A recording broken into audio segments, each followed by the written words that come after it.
Olá, queridos amigos, é com alegria que eu me dirijo a você mais uma vez aqui, levando um momento de reflexão para a sua vida. Eu agradeço pelo @canal Varal, curte e compartilhe.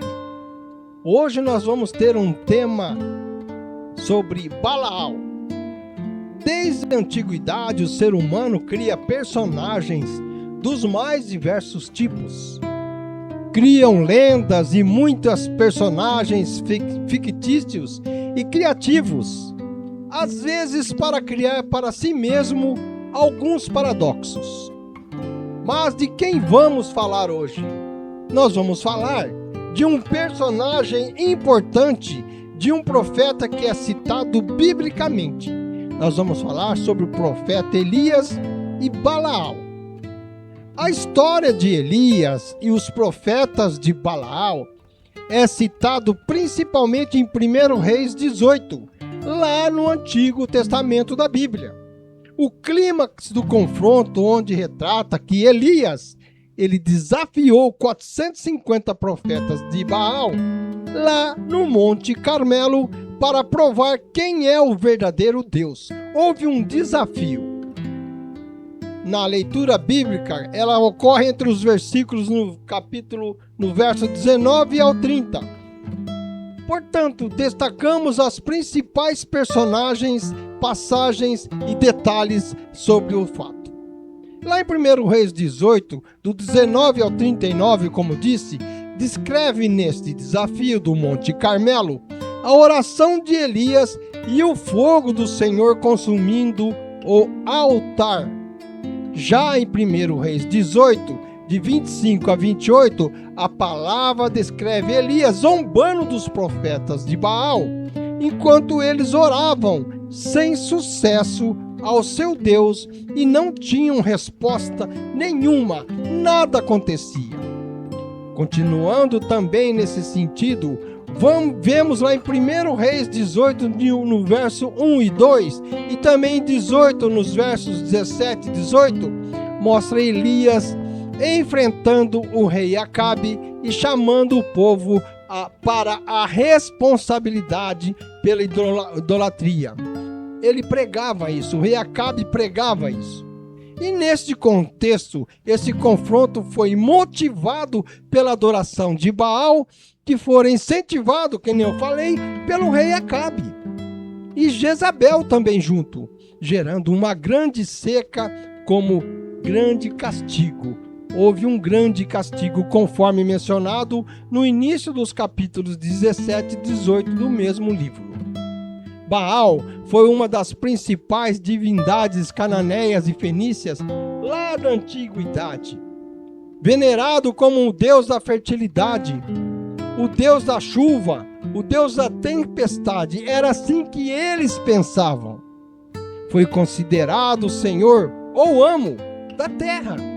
Seu culto era centralizado no Antigo Oriente Médio, representando a força vital da agricultura, alternando entre ciclos de morte e ressurreição. Claro, muito bem claro sobre isso. A origem de Baal ela é muito complexa. A análise dos antigos artefatos arqueológicos e epigráficos aponta para a Alta Mesopotâmia, alinhado sempre o quê?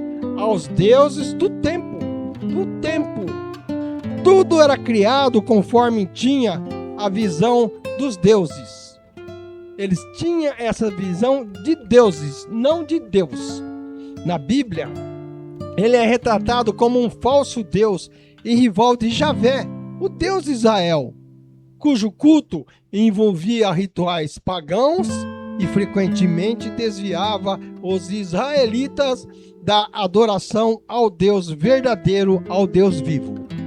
Nos templos associados a cultos pagãos, lá na região de Canaã, como Baal ou Pan, em Cesareia de Filipe, as cabras eram utilizadas principalmente para sacrifícios rituais e rituais de fertilidade.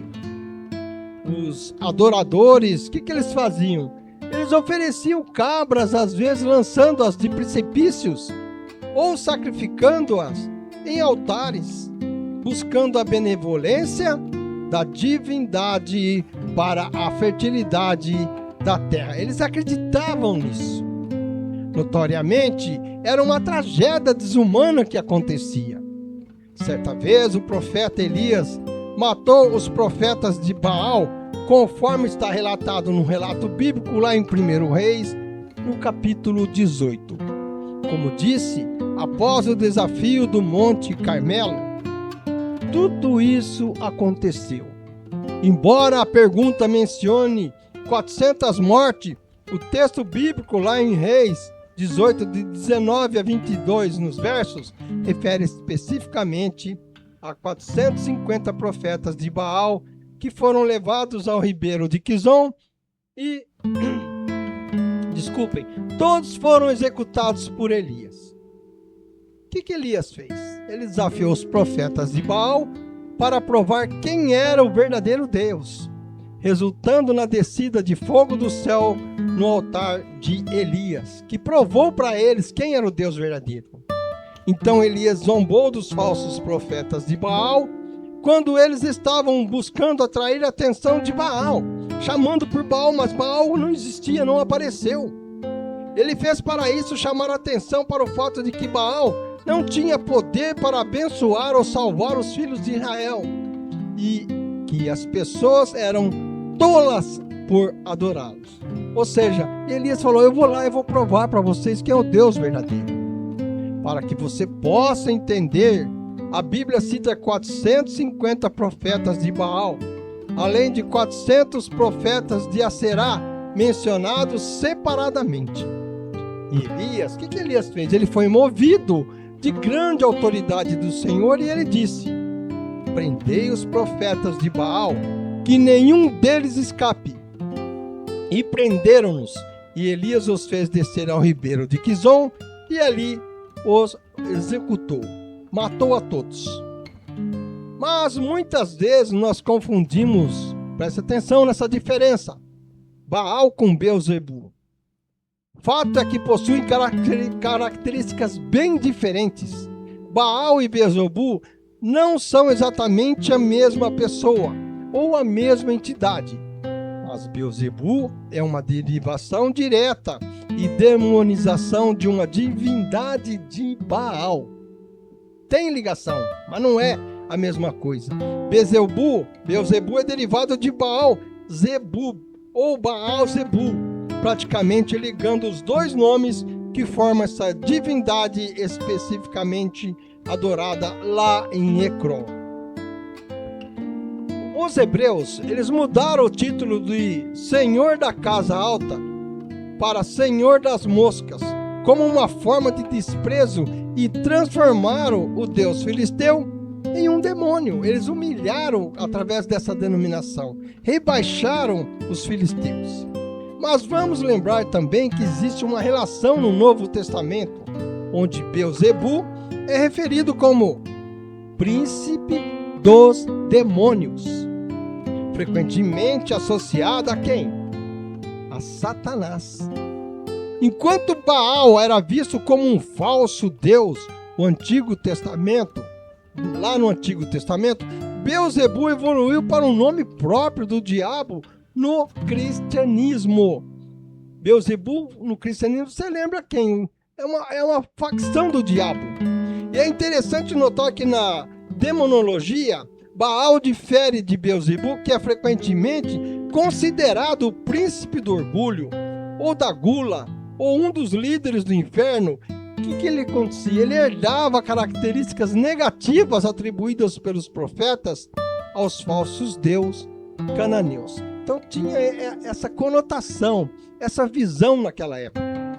Já no caso de Baal, sua adoração foi uma tentação para os israelitas, gerando fortes conflitos, né? E sendo Elias o profeta, o que ele fez, Elias? Ele fez um desafio. Nos dias de hoje, Baal é interpretado simbolicamente como qualquer ídolo moderno que substitui a prioridade de Deus. Por quê? Porque ele está representando a busca por poder, por dinheiro, por prazer, o secularismo e a idolatria do mercado financeiro. É isso que tá, todo mundo vê isso. Hoje, nos dias de hoje, é isso.